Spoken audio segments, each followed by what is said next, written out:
j'ai fait les romans et j'ai toujours voulu travailler dans le secteur du livre pour enfants. J'ai eu une grande chance dans mon parcours, c'est que j'ai rencontré Elisabeth Jongen. Elisabeth a fondé Versant Sud en 2001. Donc c'est une maison d'édition de livres d'art, d'histoire, de livres consacrés à la musique. Et puis elle cherchait à créer quelque chose de nouveau vraiment pour sa maison d'édition et on s'est rencontrés en 2015 et elle m'a proposé de la rejoindre pour créer une branche jeunesse. Depuis, on publie des albums pour enfants, donc les premiers ont été publiés en 2016.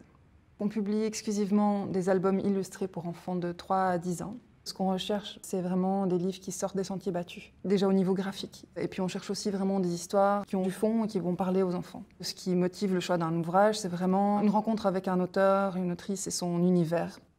Pas mal de nos parutions sont consacrées à des sujets peut-être moins faciles, sur la mort et le décès. On aussi des sujets de société, sur le réchauffement climatique ou bien sur les réfugiés.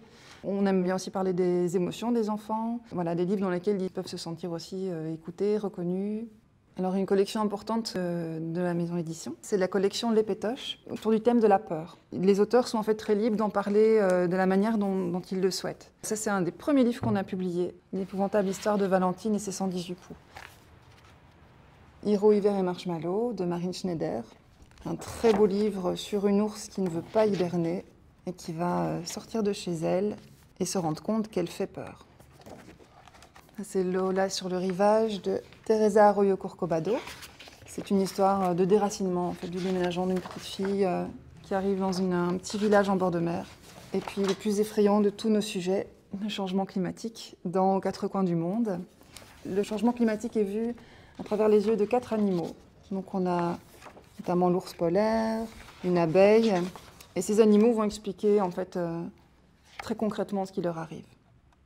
Voilà, donc ça c'est chouette parce que c'est une collection pour laquelle on travaille beaucoup avec des jeunes illustrateurs qui sortent des écoles d'art de Bruxelles. Et vraiment c'est toute une génération de jeunes talents qui a la particularité d'avoir été nourris depuis vraiment l'enfance de plein d'albums jeunesse, plein d'illustrateurs. Ils ont grandi avec ça et puis maintenant ils sont aussi nourris par tout ce qui se fait à l'étranger.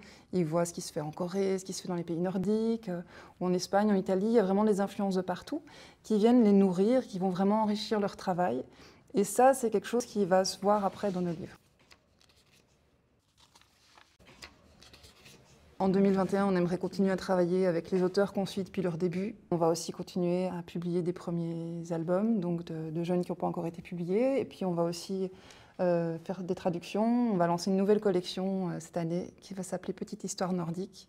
Donc ce seront que des traductions de livres suédois, norvégiens, finlandais.